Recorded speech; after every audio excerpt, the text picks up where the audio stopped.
I like it because I see it this way. If you go for gold per hour, there's plenty to do in open world for that. Right, open world remains lively and does not die to this. Whilst raiding, the reward is not the gold per hour, but instead the achievement of winning the fight. I mean, I agree with that, but can you see how that means that nobody is... It means that Endgame will always be extremely unpopular in Guild Wars 2, because the game is about farming gold. That is the main thrust of Guild Wars 2. That is a fact. That is how almost everyone engages with the game. It's why people love the gold farming, guys. It's why people love giveaways so much in this community, because believe me, they do. For that reason, is because that is the main point of playing. And if you say that, oh yeah, we're gonna make it so that, you know, that thing that everyone does and is a real core part of the game, you don't get that for doing this type of content, and it's way harder than anything else you're doing, then no one's going to do it. You're always going to have this minuscule scene of players in the endgame, which is just... I mean, that's probably not what you want, right? Like, I think we want the, you know, all areas of the game to do well, right? Sneb, the strike mission rewards on CM. Yep. What do you think?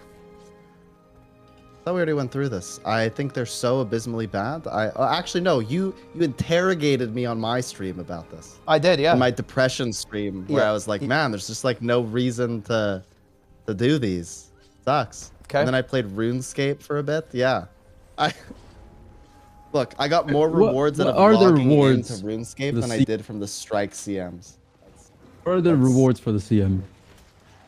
You get one rare, a legendary insight, and 1 gold. As a man who knows a lot about the economy, would you consider that? I'm guessing the gold is capped. It's the one time. It's weekly. Yep. Really? Weekly. Weekly. Yeah, I mean, yeah. When they're on farm, you'll do them in 40 minutes or so, all of them, and that will be what? That will get you 8. Wait, isn't this just genuinely? It'll get you 9 gold. Isn't this putrid gold per hour? 9 gold in 40 minutes. Isn't that actually really bad? I've got to say this, because honestly, I think we're kind of dancing around the issue here. Here's the issue. ArenaNet have set up Guild Wars 2 such that players are incentivized to farm the content that has the highest gold per hour, right? You can say, oh, but it's got account value. Oh, but it's got this. Oh, but it's got that. Nobody fucking cares. People want stuff like converting, buying gems so they can buy gem store stuff with gold without spending real money. They want legendaries, right? They want these rare skins that you can buy or some bullshit, right? Or whatever. Okay, and all of that is going to cost you gold. That is a fact. There's no way around that. You're not running away in fear. You can't escape that fact. That is the way the game is set up. That is the way ArenaNet has designed a lot of the reward systems and the economy of the game, is that it requires the player to farm gold. Endgame content doesn't farm gold. And that means that it's always going to feel really, really unrewarding to the player, because it doesn't help you farm that gold. Because yeah, sure, you get your insight stuff, but do you know what you need to make your legendary armor set? Yeah, 2k gold, right? Have fun with that. And you can say, well, you know, you farm all of that, then you go and farm the open world. But isn't Guild Wars 2 supposed to be about choices? Shouldn't you be able to farm gold by doing instance content as well if you want to? Like, why is it that they won't give good gold per hour to the hardest content in the game? And I'm actually asking that question. Is there a good reason? Maybe there is. I don't know. Maybe you guys have thought about this. Maybe MM's thought about this. I actually don't know. Is there a good reason why they won't do this? Because that's the issue. They could do it. You can guess what my answers will be on that. It's that they don't want people to feel excluded and feel like... No, see, the thing is, the way they have the economy set up, actually the best economy in any MMO, but because of the way they've controlled all the gold supply, the way you get things, you don't get raw gold from most things, you just get items, which nobody really knows what to even do with those items. People just straight up sell them. That is pretty much the whole problem with the whole system, is that it feels like you're never getting enough of anything. Could they change it? Yeah, they can actually, but they have to swap a lot of things. Like if they want to put more gold output, increase the weekly amount you get from the strikes. Like from 1 gold, maybe you get like, I don't know, 3-4 gold. They just have to then find another avenue that produces gold and take it away from there. Because they've handled the inflation well because of the limitation of what they've been giving everyone. But it's just that they'd have to overhaul the whole reward structure of how they do things. Literally, the whole material item-based drops in the game, they have to do away with that. And then you turn into like most other MMOs where then, you know, like if you have 200,000 gold, it's kind of like you don't really have that much gold, right? But you get what you want, but then you get like a very like, you know, expensive economy where then later it's just like you're just going to be farming gold. So it creates a different problem, which is up to you to say if it's a better problem or than what we have now, or if it's fine. So. Well, why does it matter if you can get 30 gold an hour from materials by doing strikes and 30 gold an hour from doing Drizzlewood? Why does having more than one way to generate that wealth make any difference? Because let's imagine that it shouldn't make the difference. No, I mean, I think like if they decided to add materials to that kind of content, like they have a lot of sinks to put for these materials. The problem is they always keep generating new currencies and new materials, and now you have like so many materials, which most like lodestones, for example, barely get used. So like they could do it, but they just have to add those materials that we already have, or keep. And like you said, fractals give raw gold with like the trash drops from the encryption. So that's like inflating the economy. Whereas Drizzlewood, then do materials. Inflating the economy because you have to pay 15% in raw gold to transact. Great. Then don't give any gold in strikes. Only give materials. I mean, they could definitely do that, but I think they sort of have the paradigm that, like, the raw gold like doing endgame content gives you raw gold, as opposed to materials. Like that's the paradigm they set up. I think that's probably a bad paradigm. I think they should just. Well, I mean, it's just a matter. I just think it's just turning the knob. Like they have like the one raid wing per like I think it's every 2 weeks it changes that gives you double gold. Like. They could pretty easily just make it double gold on every raid wing forever, and that wouldn't probably hurt anything. And then obviously then strike CMs could be adjusted to match that. Exactly. I don't think like it would destroy the economy to have like people be like, oh, well, Mersad Overseer giving you 4 gold, haha. It's like, well, okay, but that's one boss that you do once a week. Like it's not going to destroy the economy. Yeah, I just don't see how it Bobble Farm didn't destroy the economy. That will not destroy the economy. I don't see how making this content, strikes and raids, good gold per hour, for less players who can't clear it really, really quickly, would in any way damage the economy. Because one, there are plenty of sinks. Like there's easily enough sinks to get rid of that gold. That's the thing. Well, but we're not adding gold though. Because think about it. No, that's the thing. We're not doing anything here. Like all we're doing is making it so that these things are equivalent. I'm not saying that raids have to be like I'm not very reward driven, but ultimately I understand that players engage with rewards. They want to get legendaries, they want to get stuff, they want to get the items. They're not just playing for fun. They've got limited time and they want to achieve their goals in the game, right? So is it really a big deal if farming Drizzlewood and farming strikes is the same? Because it's not like that's even adding more into the economy. It's just making it the same. Right? It's just you're getting the materials from somewhere else as opposed to an open world map. It wouldn't even do anything. There aren't even that many people who clear this content. I would actually argue that Drizzlewood rewards feel worse than raids or strikes, in my opinion. Like a bag full of shit that just disappears as soon as you hit deposit all, like you do that. It doesn't like if you don't like meticulously sell everything, like it doesn't feel like you got any rewards whatsoever. I want to bring Sneb back in. Sneb, your commentary. Boards? Yeah. I don't even know why we're debating this. The rewards suck. Look, they're bad. Oh, just give it up, man. Just give more rewards for endgame content. Everything you do in the game, your effort and the time it takes to achieve that content, the reward should be commensurate with that. That's it. I don't know why that's like a difficult concept. I want someone. I want someone to give me a good reason on why they don't do this, because in my mind, I want to understand. I want to understand ArenaNet. Why did they make the reward? Why do they make endgame rewards very, very weak outside of fractals? Okay, so fractals obviously are really good, but raids, they're pretty meh, to be honest. Ice Brood Saga Strikes are good, weirdly enough, actually. So it's not actually all endgame. Like, Ice Brood Saga Strikes are actually good. The rewards are weird, but they actually do give you a lot of value if you understand how to get gold out of them.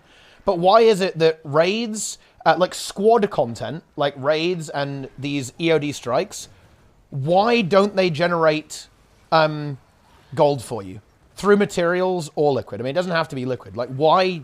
Is there a good reason? I want to understand. I want to understand why. That's the my suspicion is that if they made raids and strikes rewards so compelling, like let's say if you were like in a very good group, you could get 40 gold an hour once a week. Yep. I suspect there would be a lot of pushback from people that don't raid, who feel like they're on a treadmill that's going backwards and the people that get to raid are moving forwards. And it's not a zero-sum game, so that wouldn't be correct, but I think that would be the feeling, that they're falling behind because they choose not to raid. Chat, what do you think about that take? Also, other gentlemen here, what do you guys think about that take? That does seem plausible to me. I hear that, I understand the words, they make sense. What do you guys think? Yeah. Even if it was like the same level of amount that you'd make for farming, 20 to 30, yeah, I'd probably feel like you're missing out if you're not into that content. I could see that reason. Is that a good enough? Remember before Wing 1, when we were talking to ArenaNet about the rewards and raids, like we specifically raised with them that we didn't think that even at Wing 1 time that the raid rewards were that good. And they said that their fear was that raids would become the end game if they made the rewards too good. And that was their fear at the time. And I'm guessing that that's the same thing, is that they don't want any one thing to be the single end game for all players. Why? Isn't that kind of what fractals are, though, in a way? To an extent? Fractals are super accessible, which, I mean, is why they're successful. But There's also 5 people less than raids, so it's much easier to at least form a group, right? If you increased all, so imagine right now, you increase every raid boss kill now gives you 5 gold. That's the only change you make. Now it's 5 gold. In materials. What changes? In materials. In materials. Liquid I don't gold, I care get how it. you get that 5 gold, Yeah. but like There the are very equivalent good value reasons. of 5 gold. Yeah, there are very good reasons to not add liquid gold into the game. Look, this is going to be an insanely hot take, and I don't know. I'd be super curious what you would say about this, actually. I would say that ArenaNet might eventually look to remove the liquid gold from fractals and like add something else to it instead. Because I actually think that kind of stuff is probably really annoying for them to deal with, actually. Like, anything that just throws like a bunch of liquid stuff, I think it's not good. I think they don't like it. If they designed fractals today, I guarantee you they wouldn't do that again. 100%. There's no way they would add that much liquidity. No way they would do it. But even back then, the thing is, I don't know why they're so against it, because like they do such a good job getting rid of the gold in the economy. Yeah, 15% tax, a lot of gold sinks from NPCs. You have to buy stuff for various things. They have it covered. Like they've managed to control the supply very well. So yeah, but today fractals, I'd agree. Like they would remove the gold from it. I mean, I could see them removing it, but if they remove it, then they still have to at least put up some sort of material value, because like, it's just taking a loss at this point for the fractal community. But yeah, no, I mean, they control the gold supply very well. Like, it just makes no sense for them to pull stuff out like that at this point, right? And yeah, to go back to the point of, well, if they just gave 4 gold or 5 gold to some bosses or whatever, overall grand scheme of things, it doesn't really change much. Like the reason why they go through materials is because materials gives you that extra step, right? You either have to craft them into something, sell that something, or use that something if you need to use it for something, or you could list it on the trading post, and then by listing it, you also throw out 15%, right? So there's like an extra step when it comes to material-based economy. Rather than gold, you just instantly receive the gold and you can go about your way and you spend it. Here's the It kind of sucks to suck. So Yeah. what more can you say? I really agree with what Roca said here. He said that gold is the everyman's reward. They want the most effective way of acquisition to be accessible to everyone. They want endgame rewards to be curiosity, skins, tiles, utility. Do you know what the problem with that is? It guarantees that endgame content in Guild Wars 2 will always be fucking dead. Okay, like that's the reality. Because ultimately, you're absolutely right. It is the everyman's reward. And realistically, it's the reward that is most impactful to most players in the game. Much more so than the other things that you listed there, right? Don't get me wrong. I like all the titles and curiosities and like weird gizmos. I think they're really, really cool. Hell, even some of the skins are pretty cool. But the problem is if you do that, then the game is actively encouraging you to never play the end game, right? It is actively saying, if you do this, you are wasting your time, right? And it's like this, it's an actual barrier that the game has created that it's asking players to jump over. They've made a barrier, they've created this kind of block that, and by saying, don't do this, you're wasting your time, and then they're saying, hey, why aren't you playing this, right? Yeah, I think it goes back all the way to, like, so people say, like, you know, play how you want, and that was like, and people interpreted that to mean builds or whatever, that you should be able to play whatever trash you want to play. Mm-hmm. But really, if you go back to those original pre-launch interviews, play how you want meant you can play whatever game mode you want and still be equally rewarded. So, like, you can be a worldly worlder, you can be a PvPer, or you could be like a open world PvE guy, and you're gonna get like progression towards rewards no matter what you do. There won't be like a game mode where you don't get rewards. Mm-hmm. Well, there currently is a game mode where you don't get rewards. It's called raiding. That's. I don't know. I'm pretty rewarded. I don't know. I feel doing a full clear per week is like, it feels raiding. Good to me, raiding's good as long as you can do it quick. If you can full clear in less than 3 hours, it's good. You'll. Well, I'll be right back. If you can do it in under 3 hours, it's what, 30 gold an hour, maybe a bit more than that. Yeah. Hey guys, can I? Yo, Rocker in the mix, boys. What do you got? What's up? What's up? Yeah, just want to like kind of finish that point I made earlier, like, because I feel like what I said is kind of true, right? Like, gold it's very true. Everybody's reward. They don't want that to be everywhere, and then they want the end game stuff to have like special knickknacks, right? Like. Mm-hmm. Your PvP tournament gizmo, etc. And where that kind of fails is just in the fact that Guild Wars 2 doesn't release new content that replaces these old rewards regularly. Because Wing 2's reward was a staff skin, basically, right? General raid rewards are legendary armors, but it becomes kind of shit when everybody already has it, right? Because it's been out for so long that the majority of the player base has finished that piece of content and has gotten that reward, right? So it's not content that really stays relevant for a super long time, and because of that, it basically requires to be replaced, and that's what other games do, right? Other games, they give you a boss that has a mount skin, and after a while, everybody will have that mount skin, and then they move on to the next boss. And that old boss will eventually fade into irrelevancy, right? So eventually, all Guild Wars 2 bosses eventually just boil down into a gold farm again, right? Because that is like the bottom line of reward that everything has, right? But that wasn't that's not actually the main reward. It's not gold, right? Like, Raid's main reward was never, I think, supposed to be gold. It was supposed to be like the special skins, the achievement, and the eventually legendary armor, which is skins and also a certain amount of utility. And that would hold true if they release a new raid every year that had a new legendary armor. That reward would stay relevant, but because they don't, and they can't, and they don't necessarily have to, right? The reward doesn't really stay relevant. I also do think that gold, I think they can't run from having gold be high in every game mode. In other MMOs, you have like better gear, right? You know, the gear is like a really important part of the reward. You might get a better item that gives you more stats, right? Or like completes your set bonus. In Guild Wars 2, they can't do that. And I think the skins, I agree with you that you can kind of keep the hype up by adding more and more of them to replace them, but that means that the old content kind of gets invalidated in a way, as you say, right? It does boil down to farming gold. Exactly. But the thing is that that's kind of against the spirit of Guild Wars 2. It's not supposed to get invalidated, right? And they need, they don't, you know, get old raids in Guild Wars 2 aren't supposed to be that way. They're supposed to stay relevant forever, right? But if the rewards get invalidated and the only reason you would do it for gold, or you just like because you like the content at that point, that makes it incredibly unattractive for new or prospective players to even try getting into it. Because honestly, most players don't really care about those specific skins. They have very, very specific goals in mind around like making legendaries and stuff like that.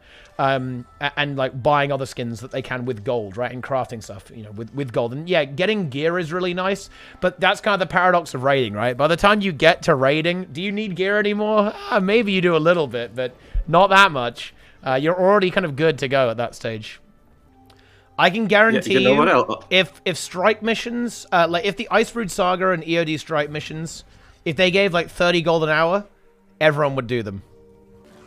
I put one on top of this and say that like all non-gold rewards are made meaningless by the existence of Gemstone beating that reward, most likely in every aspect. Yeah, for me, skins are completely meaningless because of the inability to separate auras and like weapon effects and stuff from legendaries. To me, legendary weapons are just so much better than any other skin they can produce in the game. And I know that's really subjective. But for me, I just don't see a lot of value in the skins because as soon as I unequip my legendary weapon, I lose all my cool effects. Unlucky. So if they had more variety of legendary armor, right, and I guess weapons, is that more of a goal? Like if that was what was added as well? Like today, you'd go grind, and knowing that you already have all the armor that you need, would you grind it just because that new legendary armor has another cool skin? Because that, for the most part, most people seem to like that. Even in Guild Wars 1, we had this, where it wasn't called legendary, it was called elite armor. And they're all the same sort of armor sets, but it's just like each campaign, Prophecies, Factions, Nightfall, they had like 4 or 5 sets of elite armors. Same stats, same everything, but just different looks. So that's simplicity, really, right? Just more skins. And even in Guild Wars 1 though, like a lot of what you would do would be to like the really popular stuff was like farming ectos, right? Like maybe I remember this wrong, but dude, people were obsessed with like you're right. Doing all the crazy farms, running farming ectos. They were finding this. Why? Because you wanted gold, so you could buy stuff with it, right? Like you know, it was very gold centric even in that game. And I think Guild Wars 2 is like this too. Like look at the dude. I make a gold like a random like look.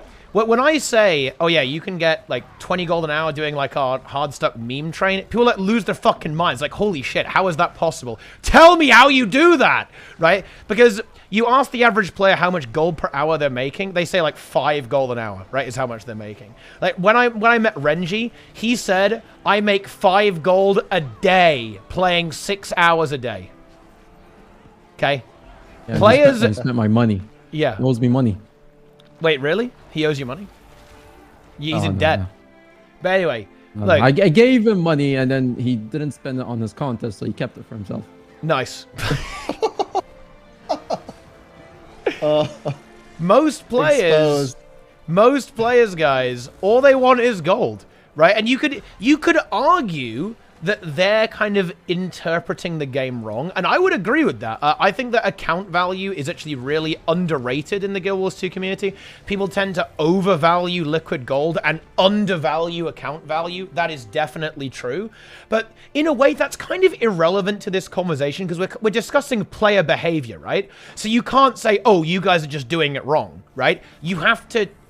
There's an element where the company has to adapt, or rather, you know, we have to adapt to player behavior rather than just saying, yeah, you guys just don't, you know, you guys are just doing it wrong. I don't know. Maybe we should do a better job, and the game should do a better job, and ArenaNet should, of expressing the fact that it's really good to have, you know, stuff like Ascended drops are actually very valuable if you're looking to gear up, and some of these like unique utility rewards like Legendary Armory is extremely powerful and really, really useful. So maybe we should be trying to get people to engage with those systems, but I think you also do need to just account for the way that people interact with your systems, even if it's not quote-unquote correct, right? Even if they're not interpreting the information correctly.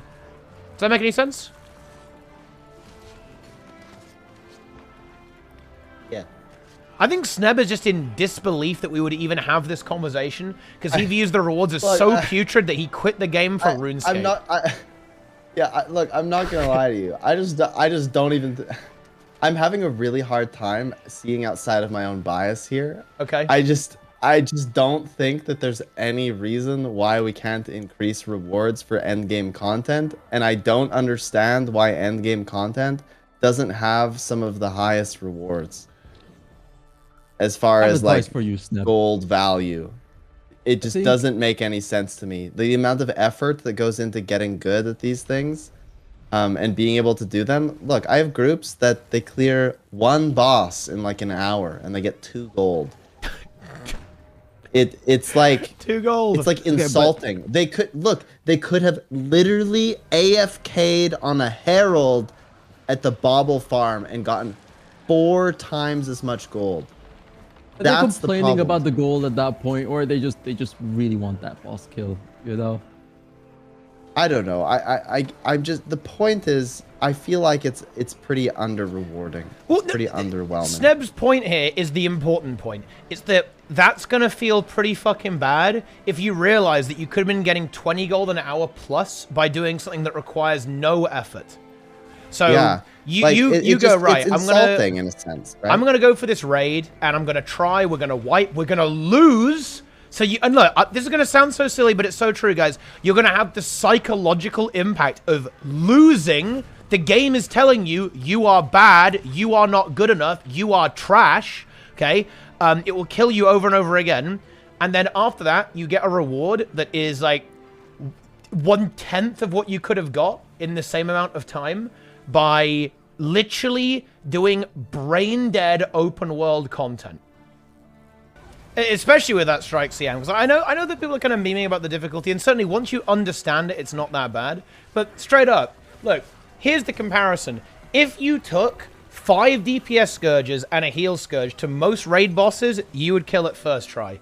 That's a fact, right? It will die immediately, right? Because of how overpowered the builds are. That strike mission didn't die first try, actually. It's harder than a lot of raids, actually, straight up. Like, it is harder than a lot of raids. Don't get me wrong, people. This encounter is perhaps some of the best endgame design they have, right? Like, this was really well done. The encounter's fantastic. The reason I'm so passionate about the rewards is because I want people to play it. I really want people to play it, but I just am worried that people won't justify the effort it takes for the reward. And they'll be like, they might do it one time and then never do it again, just because...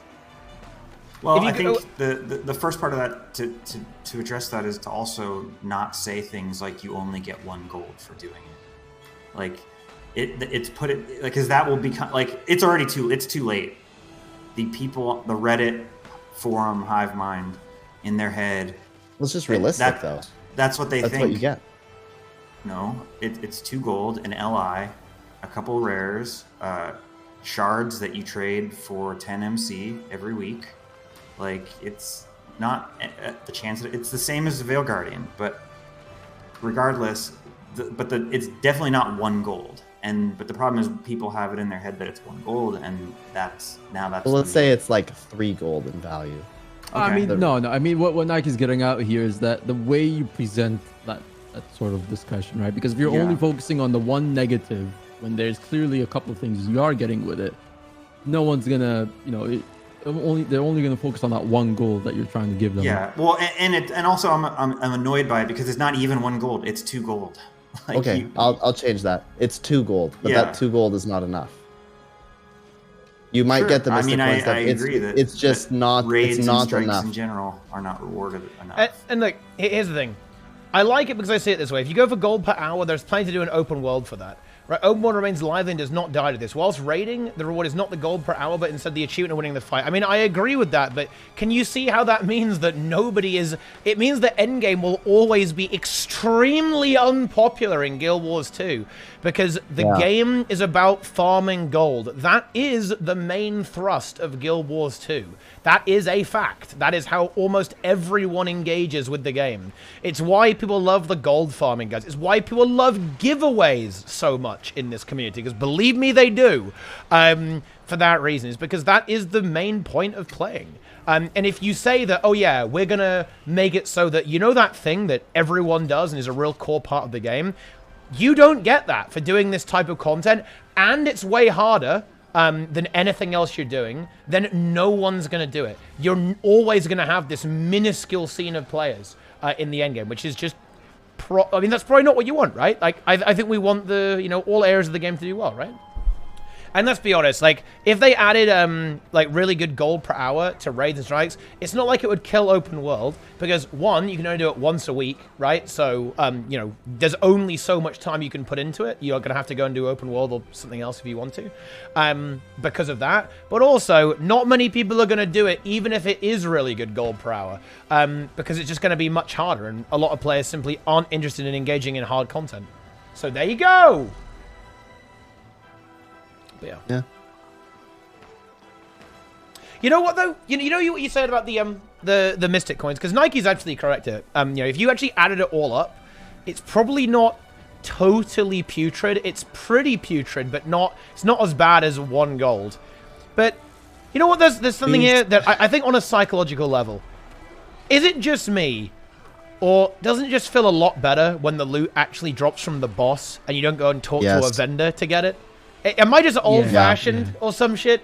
Like, why are we obsessed with having to go to a goddamn vendor, right, to buy our rewards? Systems are very convoluted. It makes it difficult to determine what you're actually getting, and therefore it's perceived that you're not getting anything. There's actual guides on who you have to go to for rewards. Like, that was the problem, for sure. Yeah, oh yeah. Kill out yeah, the big time, middleman. yeah. These are better. It's just, I mean, you just take your green shards, you go to the guy, and you buy your 10 MC, and you're done. Like, it's pretty straightforward. Yeah. Anyway, I must depart, but my final words on this topic are this. Okay. They have to, they either have to make rewards more obvious, or they got to increase them in some way, because my fear is not for myself. I'm still going to do it because I think it's fun. But my fear is that it's very difficult to convince players to play raids. I have people that message me and say, well, once I get legendary armor, I will literally never do a raid again because they are not rewarding enough. And I think that's a problem, right? There should be a reason to play however you want if the game is going to sort of advertise that there's value in doing all game modes. And currently there doesn't feel like there's much value in continuing to do difficult content after you get the achievements and the main prize, so to speak, like legendary armor. Someone says something along the lines of, I don't think the endgame rewards should be good. It's all about prestige. It's all about the fun of the challenge, right? The open world farming is where you want to farm. That's an opinion, but you need to understand that logically from that statement is endgame will always be dead, right? That's a nice opinion to have, but it means that raids will never be popular if you have that opinion, or if you kind of implement that take into the game. Because the simple fact of the matter is that players will not engage in systems where they aren't getting rewarded for it.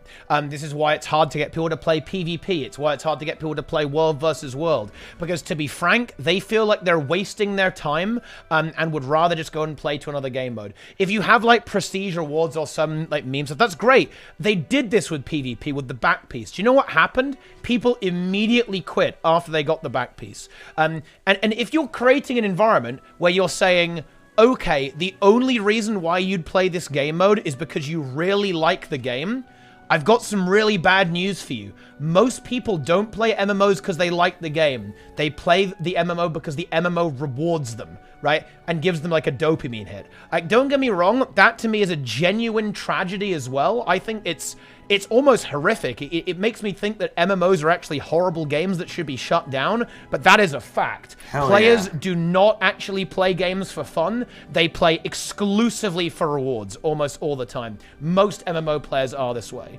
And again, if you say that, oh, it should be enough that you enjoy the game mode, that means that you want your game mode to be dead.